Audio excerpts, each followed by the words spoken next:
अगर ये थंबनेल देखकर आप आए हैं तो आप बिल्कुल सही जगह पर आए हैं। हेलो दोस्तों, मेरा नाम है चंदन कुमार गंताइत और सीकेजी फिनटेक चैनल में आप सबका स्वागत है। बेरोजगारी और भ्रष्टाचारी को जड़ से ख़त्म करने के लिए हमें समझना होगा शेयर बाज़ार, वो भी आसान भाषा में। इसके लिए दो चीज़ों को समझना होगा दोस्तों। पहला है फाइनेंशियल कैलकुलेटर और दूसरा है स्क्रीनर.इन। फाइनेंशियल कैलकुलेटर को 3 पार्ट में डिवाइड कर हमने वीडियो अपलोड कर रखा है। उसको देख लेने से इस वीडियो को आप रिलेट कर पाएंगे। तो पिछले वीडियो में हमने स्क्रीनर.इन का इंट्रोडक्शन दे रखा है। अभी स्क्रीनर.इन का सीरीज चल रहा है, श्रृंखला चल रही है। इसमें सारे ज़रूरी रेशोज को हम समझ रहे हैं जो आगे चलकर हमें स्टॉक्स को चुनने में मदद करेंगे।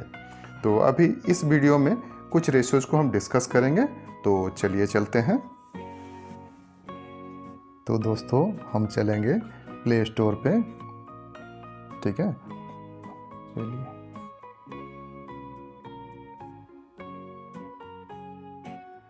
ये आ गया हमारा प्ले स्टोर। यहाँ हम क्लिक करेंगे और यहाँ हम स्क्रीनर.इन को टाइप करेंगे।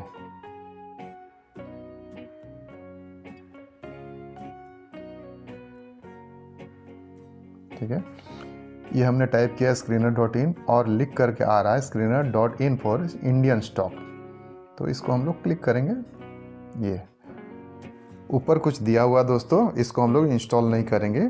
ये सेकेंड वाला ऐप है स्क्रीनर.इन, 3 स्ट्राइप है ग्रीन कलर का, इसको हम लोग क्लिक करेंगे। ठीक है, ये मैं ओपन करता हूँ, मेरा ऑलरेडी इंस्टॉल्ड है। तो आप लोग इसको डाउनलोड कर लीजिए और हम लोग चलते हैं, एंटर करते हैं। ठीक, यहाँ दोस्तों सबसे नीचे ये सर्च बार है। सबसे नीचे मिडिल पोर्शन में सर्च बार लिखा हुआ है। इस सर्च बार में हम लोग क्लिक करके एक स्टॉक का नाम को ऐड करेंगे और उसके ऊपर हम लोग एनालिसिस करेंगे। ठीक है, मैं रिलायंस को मारता हूँ, आ गया रिलायंस इंडस्ट्रीज़। तो ये सारी चीज़ें हमने पिछले, आज हम लोग एक ही रेशो को ऐड करेंगे। ये मुझे समझने में 4 साल लग गए दोस्तों। ये एक मिरेकल है, चमत्कार है। ये रेशो को अगर आप समझ गए तो म्यूचुअल फंड के रिटर्न्स को आप इजीली बीट कर पाएंगे, पछाड़ पाएंगे। ये वो रेशो है जिसे most of the value investors करते हैं। जैसे मेरा ऑल टाइम फेवरेट आशीष कचोलिया सर, विजय केडिया सर, ये ऐसे इन्वेस्टर्स हैं जो कोयले के खान से हीरा ढूंढ कर निकालते हैं। हमें इनको फॉलो करना है और हमें भी हीरा ढूंढना है दोस्तों। तो चलिए हम लोग ऐड करते हैं। मार्केट कैपिटलाइजेशन, अरे ये क्या हुआ? मार्केट कैपिटलाइजेशन तो पहले भी था, फिर हमने दोबारा ऐड किया। कोई बात नहीं दोस्तों, मिरेकल को धीरे धीरे देखेंगे क्या होता है। ये मार्केट कैपिटलाइजेशन आज का है, ठीक है। अब हम लोग आगे बढ़ते हैं। मार्केट कैपिटलाइजेशन 3 years बैक, फिर again market capitalization 5 years back, again market capitalization 7 years back, again market capitalization 10 years back। Okay, तो अब देखिए मार्केट कैपिटलाइजेशन हम लोगों ने ऐड किया। मार्केट कैपिटलाइजेशन आज का है, फिर 3 years back, 5 years back, 7 years back और 10 years बैक। अब हम लोग कौन से शेयर्स को डिस्कस कर रहे हैं? रिलायंस इंडस्ट्रीज़ को, ठीक है। अब देखते हैं रिलायंस इंडस्ट्रीज़ का 10 साल पहले मार्केट कैपिटल क्या था। तो आज है 16,65,000 करोड़ का। 3 साल पहले 6,84,000 करोड़ था। 5 साल पहले 5,42,000 करोड़ था। 7 साल पहले 3,28,000 करोड़ था और 10 साल पहले 41,000 करोड़ था। ठीक है, तो 2 लाख से 16 लाख का सफ़र यानी कि ये 8 गुना हुआ पिछले 10 सालों में। ठीक है दोस्तों, अब हम एक ऐसा शेयर लेते हैं जो माइक्रो कैप होगा, जो स्मॉल कैप होगा। ठीक है, तो हम फिर सर्च बार में मारते हैं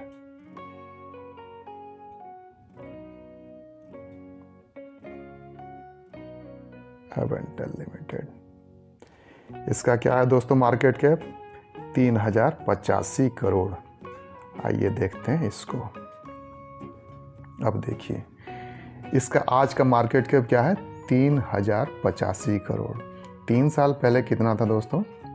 67 करोड़ ओनली। 5 साल पहले कितना था? 200 करोड़। अभी मैं आपको क्लियर कर देता हूँ कि 3 साल पहले इतना कम क्यों हुआ था और 5 साल पहले ज़्यादा क्यों था। कोरोना के पीरियड में सभी शेयर्स का प्राइस डाउन हो गया था दोस्तों। ठीक है, तो 3 साल पहले सभी का मार्केट कैप लगभग, आप इस रेशियो को जब भी टैली करेंगे तो बहुत सारे शेयर्स का मार्केट कैपिटल कम हो गया होगा, देखिएगा। ठीक है, क्योंकि शेयर का प्राइस बहुत नीचे चला गया था। ये माइक्रो कैप है। ठीक है, इसीलिए तो नेक्स्ट 5 साल पहले ये 207 करोड़ था, 7 साल पहले 50 करोड़ और 10 साल पहले सिर्फ 27 करोड़ दोस्तों। ठीक है, तो सोचिए कि 10 साल पहले जिसका मार्केट कैप 27 करोड़ था और आज हो गया है ये 3000 करोड़, यानी कि कितना गुना हो गया दोस्तों? लगभग 100 गुना से ज़्यादा। ठीक है ना, हम डायरेक्ट, हम लोग को थोड़ा कैलकुलेशन में प्रॉब्लम है भाई। देखते हैं 3000 डिवाइडेड बाय 27, 111 गुना, 111 टाइम्स। ठीक है, अब मैंने पहले भी कहा था कि हम कोई भी शेयर्स को जब भी डिस्कस करेंगे तो वापस फाइनेंशियल कैलकुलेटर का भी इस्तेमाल करेंगे। तो हमने फाइनेंशियल कैलकुलेटर को ऑलरेडी लर्निंग दे चुका है और उसको देख लीजिएगा फाइनेंशियल कैलकुलेटर कैसे कैलकुलेशन किया जाता है। हम अभी चलते हैं फाइनेंशियल कैलकुलेटर में कैलकुलेशन करने के लिए। चलिए चलते हैं। ये मेरा खुल गया फाइनेंशियल कैलकुलेटर। इसको खोलने से पहले एडवर्टाइजमेंट बहुत ज़्यादा देता है दोस्तों, इसको थोड़ा ऑफ कर देते हैं इसका लिंक। अब चलते हैं। ये आ गया म्यूचुअल फंड। म्यूचुअल फंड का SIP सिस्टमेटिक इन्वेस्टमेंट प्लान में हम लोग एंटर करते हैं। अब हम लोग देखेंगे कि 100 गुना देने वाला कंपनी यानी कि कितना परसेंट ये रिटर्न दिया है। ठीक है, हम लोग यहाँ ओनली 100 मारते हैं। ठीक, सॉरी, हम लोग डायरेक्ट 27 मारते हैं, क्या दिक्कत है? 27। ठीक, अब यहाँ परसेंटेज में लेते हैं 60% ले लेते हैं, 50% लेते हैं। 50% लिए, रिटर्न में टर्म ले लेते हैं 10 साल। ठीक, देखते हैं 3000 हुआ? नहीं हुआ दोस्तों, यानी कि 50% से भी ज़्यादा रिटर्न दिया है। सोचिए, 60 मार के देखते हैं, हुआ? सोचिए, 60% से ज़्यादा रिटर्न दिया है पर एनम, पर साल के हिसाब से, और ये कंपाउंडेड। हर साल 60%, उसके ऊपर 60% वो पूंजी के साथ जुड़ जाता है, उसके ऊपर 60%, इस हिसाब से ये कैलकुलेट करके दिया है 10 साल में 100 गुना। अगर हमारा स्टॉक इस तरह परफॉर्म करे तो हम लोग म्यूचुअल फंड को बिट कैसे नहीं कर सकते हैं दोस्तों।